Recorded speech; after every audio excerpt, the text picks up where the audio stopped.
నూలులో శతాబ్దాల గౌరవం, పట్టు పరంపరకు ప్రతీక, సంప్రదాయానికి శాశ్వత చిరునామా సఖీ.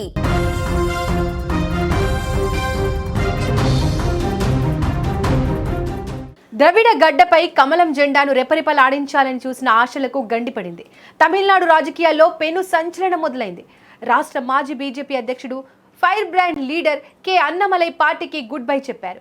ఢిల్లీ వేదికగా బీజేపీ జాతీయ అధ్యక్షుడు నితిన్ నబీన్ కేంద్ర హోంమంత్రి అమిత్ షాలను కలిసి తన రాజీనామా లేఖను సమర్పించారు. అన్నమలై విజ్ఞప్తి మేరకు ఈ రాజీనామాను నితిన్ నబీన్ ఆమోదించినట్లు ఢిల్లీ వర్గాలు ధృవీకరించాయి.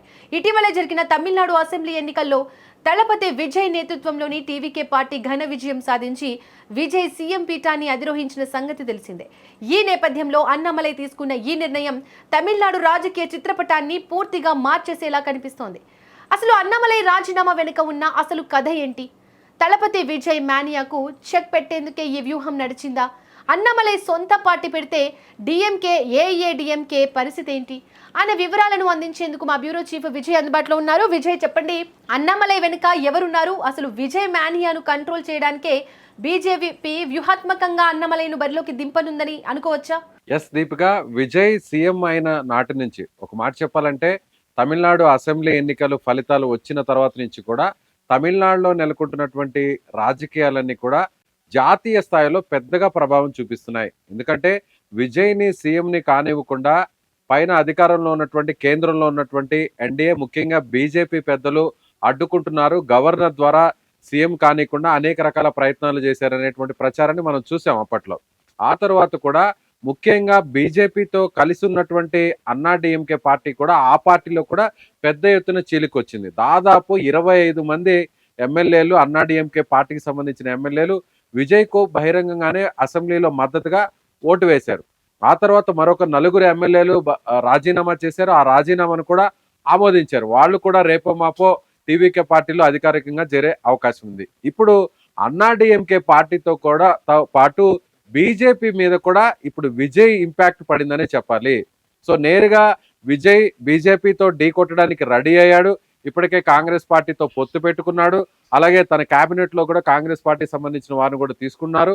అదేవిధంగా తన ప్రమాణ స్వీకారం చేయడానికి కూడా కాంగ్రెస్ పార్టీ అధినేత రాహుల్ గాంధీని నేరుగా ఆయన స్వయంగా ఆహ్వానించారు. అంటే విజయ్ దక్షిణాది నుంచి బీజేపీని ఎదుర్కోవడానికి సో గ్రౌండ్ వర్క్ రెడీ చేసుకున్నాడు అనేది చాలా క్లియర్ కట్ గా మనం అర్థం చేసుకోవచ్చు. అయితే ఇప్పుడు బీజేపీ కూడా విజయ్ కు చెక్కు పెట్టడానికి కూడా రంగంలోకి దిగింది.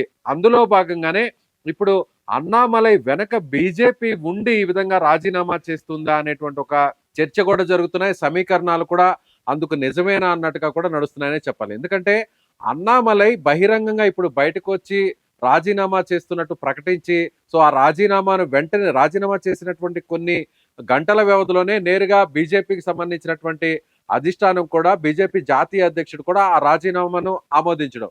అంతకంటే ముందు కూడా నిన్న జరిగినటువంటి ఢిల్లీలో జరిగిన నాటకీయ పరిణామాలన్నీ కూడా దాదాపుగా 4 గంటల పాటు అన్నామలై బీజేపీ పెద్దలతో సుదీర్ఘమైనటువంటి మంతనాలు జరిపారు. అమిత్ షాతో దాదాపుగా 3 గంటల పాటు ఆయన భేటీ అయ్యారు. సో బయటకు మాత్రం మీడియాకు కానీ బయటకు మాత్రం ఏం చెప్తున్నారంటే అమిత్ షా రాజీనామా చేయొద్దు, మీరు బీజేపీలోనే కొనసాగండి, బీజేపీలో ఉండడం వల్ల మీకు మంచి భవిష్యత్తు ఉంటుందని అమిత్ షా చెప్తున్నప్పటికీ, అమిత్ షా చెప్పారనేటువంటి సమాచారం బయటకు వస్తున్నప్పటికీ కూడా కానీ బీజేపీ మాత్రం ప్లాన్ బిని సిద్ధం చేసింది. ఎందుకంటే బీజేపీ అక్కడ పెద్దగా ప్రభావం చూపలేదు. సో బీజేపీ నేరుగా అక్కడ విజయ్ని ఎదుర్కోవాలంటే బీజేపీ శ్రేణుల ద్వారా, బీజేపీ పార్టీ ద్వారా జరిగే పరిస్థితి లేదు. అదేవిధంగా బీజేపీతో పొత్తులో ఉన్నటువంటి అన్నా డిఎంకే పార్టీ కూడా ఇప్పుడు తన పార్టీ పూర్తిగా మునిగిపోయేటువంటి పరిస్థితిలో ఉంది.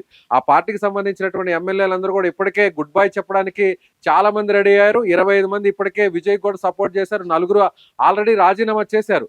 సో ఇప్పుడు బీజేపీ ఏ విధంగా విజయ్ కు చెక్ పెట్టాలి అనే విధంగా చూస్తుంది. డిఎంకేను ఒక కాంగ్రెస్ పార్టీకి దూరమైనటువంటి డిఎంకే పార్టీకి ఆఫర్ కూడా ఇచ్చింది బీజేపీ.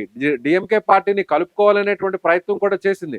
ఇప్పటికే డిఎంకే పార్టీకి గత ఎన్నికల్లో 36 సీట్లు అక్కడ ఎంపీ స్థానాలు వచ్చినటువంటి డిఎంకే పార్టీ ఎన్డీఏకి వస్తే పెద్ద ఎత్తున ఎన్డీఏకి ప్లస్ అవుతుంది. అటు రాజ్యసభలోనూ కూడా ఎన్డీఏకి పెద్ద బలం వస్తుంది. అలాగే లోక్సభలో కూడా ఎన్డీఏకి పెద్ద ప్లస్ అయ్యేటువంటి అవకాశం ఉంది. కానీ డిఎంకే ఈ ఆఫర్ను సున్నితంగా తిరస్కరించింది. ఇప్పుడు డిఎంకే కూడా ఎన్డీఏ కూటమిలో లేదు కాబట్టి విజయ్కు చెక్కు పెట్టడానికి అన్ని రకాల ప్రయత్నాలు చేస్తుంది బీజేపీ.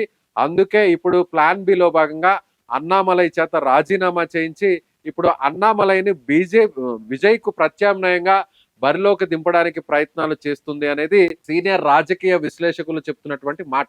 కానీ బయటకు మాత్రం ఇంకో ఏం చెప్తున్నారంటే అన్నామలై హట్ అయ్యారు, అన్నామలై వల్ల ఇప్పటి వరకు బీజేపీకి పెద్ద ఎత్తున ప్లస్ అయింది. ఆయన ఐపీఎస్ ఆఫీసర్గా అన్నామలై దాదాపుగా ఆయన పనిచేసినటువంటి టైంలో ఒక సిన్సియర్ ఐపీఎస్ ఆఫీసర్గా గుర్తింపు తెచ్చుకున్నారు. కోయంబత్తూరులో ఆయన చేసినటువంటి అనేక యాక్టివిటీస్ అన్ని కూడా అప్పట్లో సెన్సేషన్ అయ్యాయి.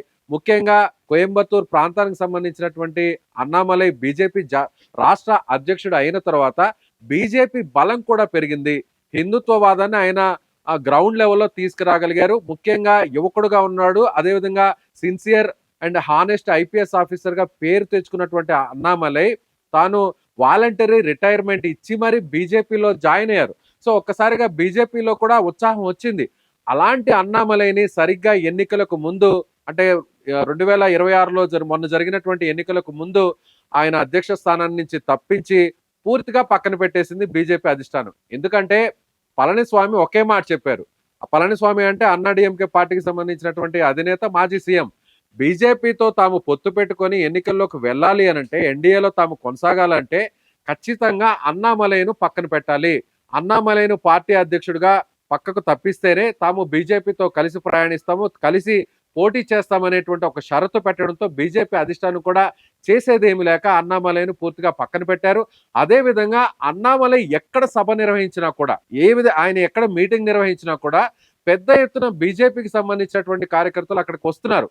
సో అలాంటి ఒక స్టార్ క్యాంపెయినర్ని బీజేపీ పక్కన పెట్టడంతో అన్నామలై పూర్తిగా ఆయన హట్ అయ్యారు. సో ఆయన ఇక బీజేపీతో కొనసాగడం వల్ల తనకు భవిష్యత్తు లేదు, సో తనను అవమానించారు, కాబట్టి ఇక బీజేపీ నుంచి బయటకు వస్తున్నాను, తాను ఒక సొంత పార్టీని పెడుతున్నాను అనేటువంటి ఒక మెసేజ్ను కూడా ఆయన ఇప్పటికే పంపిస్తున్నారు.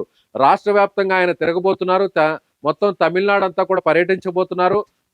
అవసరమైతే పాదయాత్రను కూడా చేయడానికి ఆయన వ్యూహరచన చేశారు. సో మళ్ళీ తిరిగి తనను అంటే బీజేపీ అధ్యక్షుడిగా ఉన్నప్పటికీ కూడా అన్నామలైకు అక్కడ సొంతంగా ఫ్యాన్ బేస్ కూడా ఏర్పడింది. అన్నామలైను అభిమానించేటువంటి చాలా మంది కూడా యువత అక్కడ ఉన్నారు. విజయ్ సీఎం కావడానికి, టీవీకే పార్టీ అధికారంలోకి రావడానికి మెయిన్ రీజన్ యూత్ ఓటర్లు, అలాగే కొత్తగా ఓటింగ్ పార్టిసిపేట్ చేసిన వారు కావచ్చు, లేదంటే విజయ్ని అభిమానిస్తున్న ఫ్యాన్స్ కావచ్చు, అలాగే కొత్త జనరేషన్ అంటే జెన్జీ మొత్తం అంతా కూడా విజయ్ వైపు నిలబడ్డారు. కాబట్టి ఇప్పుడు ఆ జంజీకి సంబంధించినటువంటి ఆ ఓటు బ్యాంకును చీల్చాలన్నా, లేదంటే వాటిని డైవర్ట్ చేయాలన్నా, విజయ్కు దెబ్బ కొట్టాలన్నా కూడా అది ఒక్క అన్నామలై వలె సాధ్యమవుతుందనేటువంటి వ్యూహరచనతోనే బీజేపీ ఈ ప్లాన్ వేసిందనేటువంటి ఒక చర్చ అయితే నడుస్తుంది. దీపిక, విజయ్ ఇటు తమిళనాడులో జాతీయ పార్టీల కంటే కూడా ప్రాంతీయ పార్టీలకే ఎక్కువ ప్రాధాన్యత ఉన్న నేపథ్యంలో ఇటు అన్నామలై కొత్త పార్టీ పెడితే అది ఎంతవరకు సక్సెస్ అయ్యే అవకాశం ఉంది? అదే ఇప్పుడు నేను చెప్తున్నా, మీరు అడుగుతున్న ఆ ప్రశ్న కూడా అదే. జాతీయ పార్టీల్లో అక్కడ పెద్దగా ప్రభావం చూపట్లేదనేది మనం గడిచినటువంటి ఎన్నికల్లో, అంతకుముందు ఎన్నికల్లో కూడా చూసాం. బీజేపీకి కేవలం ఒక్క స్థానం మాత్రమే వచ్చింది. అన్నాడీఎంకేతో కలిసి పోటీ చేసినటువంటి బీజేపీ 27 చోట్ల పోటీ చేస్తే కేవలం ఒక్క స్థానానికి మాత్రమే పరిమితమైంది. అదేవిధంగా గతంలో 2021 నుంచి 26 వరకు కూడా ఆయన బీజేపీ రాష్ట్ర అధ్యక్షుడిగా అన్నామలై కొనసాగారు. అలాగే 2021లో బీజేపీ రాష్ట్ర అధ్యక్షుడిగా ఉన్నటువంటి అన్నామలై సారథ్యంలోనే అప్పుడు బీజేపీ అక్కడ ఒంటరిగా పోటీ చేసింది. అన్నాడీఎంకే బీజేపీ రెండు కూడా విడిపోయి సపరేట్ గా పోటీ చేస్తే అప్పట్లో బీజేపీకి 4 స్థానాలు వచ్చాయి. తమిళనాడు చరిత్రలోనే 4 స్థానాలు బీజేపీకి వచ్చాయంటే అదొక పెద్ద న్యూస్ గానే మారింది. సో ఇక బీజేపీ అన్నామలై సారథ్యంలో భవిష్యత్తులో ఇక్కడ బీజేపీ పుంజుకోబోతుంది, భవిష్యత్తులో బీజేపీ అధికారాన్ని కూడా దక్కించుకుపోతుంది అనేటువంటి ఒక ప్రచారం కూడా నడిచింది. ఆ స్థాయిలోనే అక్కడ సమీకరణాలు కూడా మారుతున్నాయని అందరూ భావించారు. కానీ అనూహ్యంగా బీజేపీ అధిష్టానం మాత్రం అన్నామలైను సరిగ్గా ఎన్నికలకు ముందు అధ్యక్ష స్థానం నుంచి తప్పించడంతో ఒక్కసారిగా అన్నామలైను అభిమానించేటువంటి క్యాడర్ కావచ్చు, బీజేపీ కార్యకర్తలు, బీజేపీ నాయకుల్లో కూడా ఒక రకమైనటువంటి నైరాశ్యం కలిగింది, ఒక రకమైనటువంటి అనిశ్చితి ఏర్పడిందనే చెప్పాలి పార్టీలో. సో ఇప్పుడు ఆ అనిశ్చితిని తొలగించి తనను అభిమానించేటువంటి వారితో పాటు ముఖ్యంగా విజయ్ వైపు ఉన్నటువంటి యూత్ ను కూడా తన వైపు తిప్పుకోవడానికి ఈ ప్రయత్నం చేస్తున్నారు.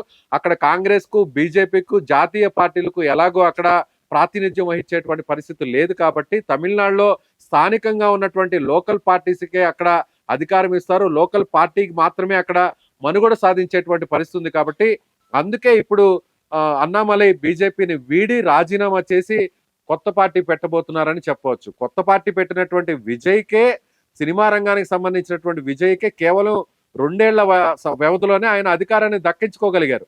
అలాగే సుదీర్ఘంగా ఒక ఐపీఎస్ ఆఫీసర్గా, నిజాయితీ పరునైనటువంటి ఐపీఎస్ ఆఫీసర్గా, సిన్సియర్ పోలీస్ ఆఫీసర్గా పేరు తెచ్చుకున్నటువంటి అన్నామలై కూడా అదే స్థాయిలో క్రేజ్ ఉంది అనేటువంటి ఉద్దేశంతోనే దాన్ని రాజకీయంగా ఉపయోగించుకోవాలి, అది సొంత పార్టీ ద్వారా చేయాలి అనేటువంటి వ్యూహరచనతోనే అన్నామలై ఈ నిర్ణయం తీసుకున్నట్టుగా, దీని వెనక బీజేపీ ఉన్నట్టుగా మనం చెప్పవచ్చు. దీపిక, అన్నామలై విజయ్ పొత్తు పెట్టుకునే అవకాశం ఉందా? రాజకీయ పొత్తు అన్నా డిఎంకే పార్టీకి సంబంధించినటువంటి కొంతమంది ఎమ్మెల్యేలు అటు విజయ్ పార్టీలోకి వెళ్ళడానికి సిద్ధంగా ఉన్నారు. అన్నా డిఎంకే పార్టీ పూర్తిగా ఖాళీ అవడానికి సిద్ధంగా ఉంది. అది ముందు నుంచి మనం చెప్తున్నాం. ఎందుకంటే అక్కడ పార్టీకి సంబంధించినటువంటి నాయకత్వ సంక్షోభం కొనసాగుతుంది. పళనిస్వామి నాయకత్వంలో 2 సార్లు పోటీ చేస్తే 2 సార్లు కూడా అన్నా డిఎంకే ఓడిపోయింది. కాబట్టి ఇప్పుడు పళనిస్వామి నాయకత్వాన్ని అక్కడ ఒప్పుకునే పరిస్థితి ఎమ్మెల్యేలకు లేదు. అందుకే పార్టీలో చీలిక వచ్చింది. ఉన్న 47 మంది ఎమ్మెల్యేలలో 25 మంది ఆల్రెడీ విజయ్కి సపోర్ట్ చేశారు, ఓటు వేశారు. ఒక 4 పార్టీకి రాజీనామా చేశారు.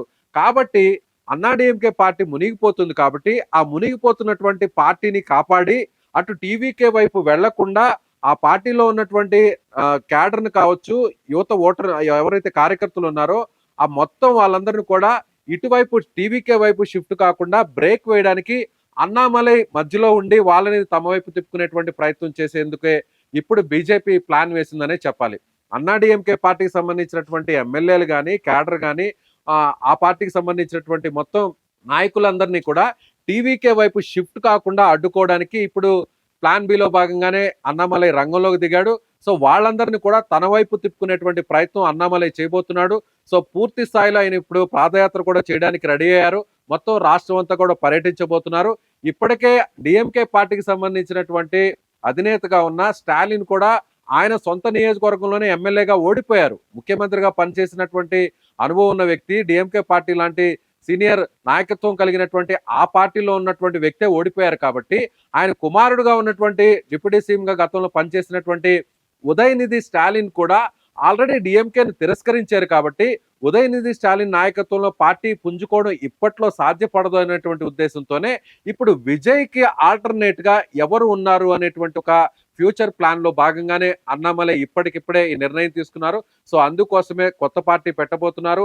ఆయన కూడా లోకల్ గా అక్కడ తమిళనాడుకు సంబంధించినటువంటి భావజాలాన్ని, అలాగే జాతీయత సంబంధించినటువంటి భావజాలాన్ని కూడా కలుపుకొని ఈ రెండింటినీ సమ్మేళనంతోనే ఆయన రంగంలోకి దిగబోతున్నారు. ముఖ్యంగా యువత టార్గెటే, ముఖ్యంగా అధికారాన్ని నిజాయితీ పరుడైనటువంటి ఒక అధికారి పార్టీ పెడితే ఏ విధంగా ఉంటుంది అనేటువంటి ఉద్దేశంతోనే ఒక ఐపీఎస్ ఆఫీసర్ పార్టీ పెడితే ఏ విధంగా ప్రజలకు ఒక మంచి పాలన అందించవచ్చు అనేటువంటి ఉద్దేశాన్ని ప్రజల్లోకి ఆయన వినిపించబోతున్నారు. నెక్స్ట్ ఎలక్షన్స్ ని టార్గెట్ గా చేసుకునే ఇప్పుడు అన్నామలై బరిలోకి దిగారని చెప్పవచ్చు. దీపిక, అన్నామలై రాజీనామా తమిళనాడు రాజకీయాల్లో ఒక కొత్త చర్చకు తెరలేపింది. ఇది కేవలం ఒక నాయకుడి నిర్ణయమా, లేక రాష్ట్ర రాజకీయాల్లో కొత్త శక్తి ఆవిర్భావానికి సంకేతమా? విజయ్ సీఎం అయిన తర్వాత మారుతున్న రాజకీయ సమీకరణాల మధ్య అన్నామలై తదుపరి అడుగు ఎటన్నది ఇప్పుడు తమిళనాడుతో పాటు దేశ రాజకీయ వర్గాల్లోనూ తీవ్ర ఆసక్తిని రేకెత్తిస్తోంది.